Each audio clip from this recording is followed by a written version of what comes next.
Imagine seeing a Caravaggio painting for the first time in, say, 1605. It's probably impossible for us to get into that frame of mind to a time before TV, film, photography, and TikTok, when the only visual arts depicting the human form were painting and sculpture.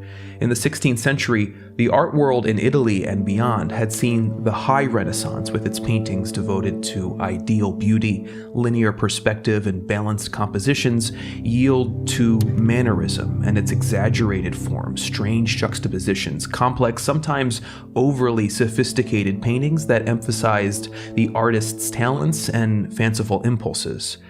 Then you walk into a church in Rome and see this. It must have been shocking, maybe even too much to handle for some. It's dramatic, crystal clear, so visceral that you feel exposed, vulnerable, involved. It's Caravaggio's The Calling of St. Matthew. You're seeing the moment that Jesus Christ calls Matthew, the tax collector, to be his disciple. As it says in Matthew 9:9, Jesus saw a man named Matthew sitting at the tax collector's booth. "Follow me," he told him, and Matthew got up and followed him. In the scripture, it's an immediate reaction. But Caravaggio inserts a moment here, a moment of hesitation. Jesus enters what looks like a tavern, obscured by St. Peter and almost entirely in shadow except for his hand, arm, the side of his face, and the slightest glimmer on the halo over his head. He points out Matthew, who instead of getting up and going like the gospel says, points at himself as if to say, "Who? Me?" To the left of him, two of his fellow moneymen don't even realize a divine presence has arrived, consumed by their worldly matters.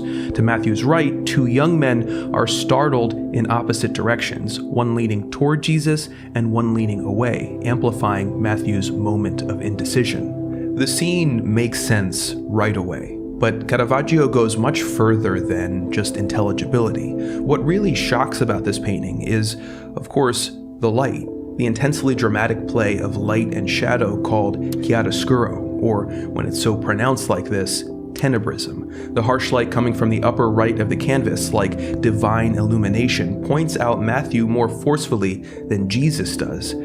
But it's not unrealistic. The opposite, in fact. It's a kind of light we know. We've seen it before. That color, that angle, it triggers our memories of late afternoon sunlight when we're reminded how dramatic reality really is. And what's more, light from that side angle removes the need to add background space to simulate 3 dimensions. The way it wraps around the characters does that job just as well, so that Caravaggio can put a flat wall or a dark space behind his scene, and his figures pop out like they're on a stage or in a dreamlike void, a kind of hyper-reality. See how he achieves the same effect in this painting, Judith beheading Holofernes, or David with the head of Goliath, or the crucifixion of St. Peter, or my personal favorite, the taking of Christ, which was only rediscovered in 1990, by the way.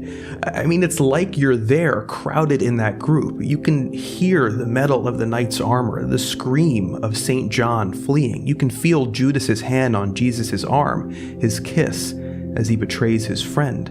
You're caught up in it. You know, it's worth noting that this is exactly the kind of painting that the Catholic Church wanted during the Counter-Reformation as it pushed back against Protestantism. One of the Council of Trent's decrees was that art should strive to help Christians understand and reconnect with their faith.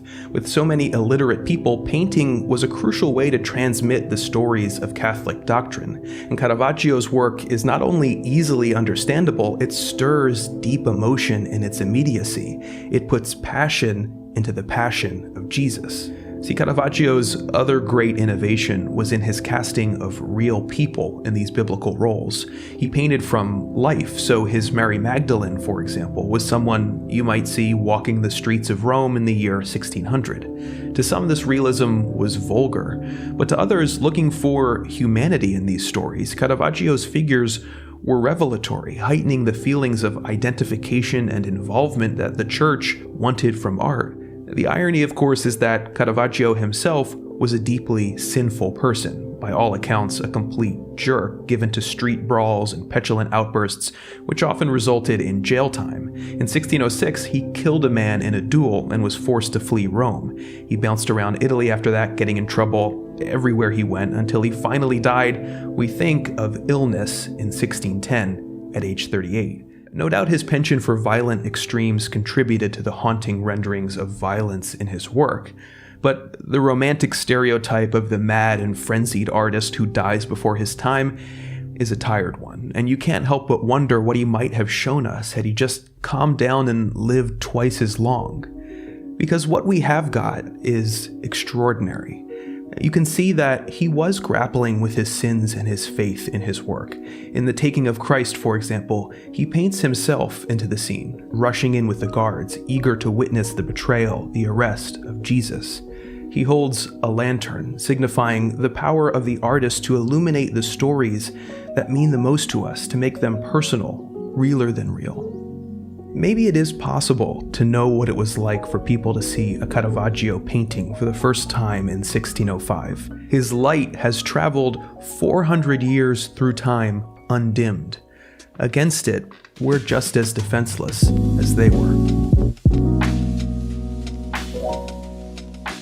Hey everybody, thank you so much for watching. This episode was brought to you by Squarespace. If you don't know, you can use Squarespace to make really beautiful websites for anything you might need. A personal site, a wedding website, a site for your business or portfolio, and in just a few clicks you can have that website up and running. Their design team has crafted amazing templates that work on computer browsers and on mobile, switching, perfectly between the two. You can integrate your own photos and videos with just a few clicks, and you can even link your social account so that you can auto-post to Twitter and Facebook, all from within Squarespace. Head over to squarespace.com for a free trial, and when you're ready to launch that site, go to squarespace.com/nerdwriter for 10% off your first purchase.